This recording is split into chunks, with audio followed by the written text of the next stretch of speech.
Instagram లో నా videos నా వాయిస్ కి గలీజ్ వాయిస్ పెడుతున్నారు.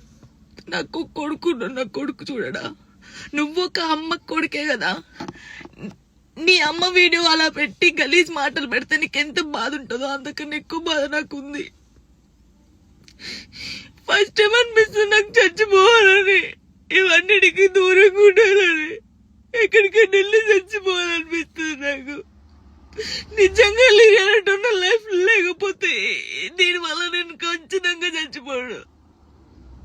ఒకవేళ నేను నిజంగా చచ్చిపోతే కారణం మీరే అవుతారు, గుర్తుపెట్టుకునేది. ఇంత నరకమా? మస్తు టాపిక్స్ ఉన్నాయి. నా మీద పడేందుకు మీకేమొస్తుంది? నేను చచ్చిపోయినా కూడా నా శవం దగ్గరకు వచ్చి మైకులు పెట్టి ఎందుకు చచ్చిపోయింది తెలుసా, ఎందుకు చచ్చిపోయిందని చెప్తారు మీరు.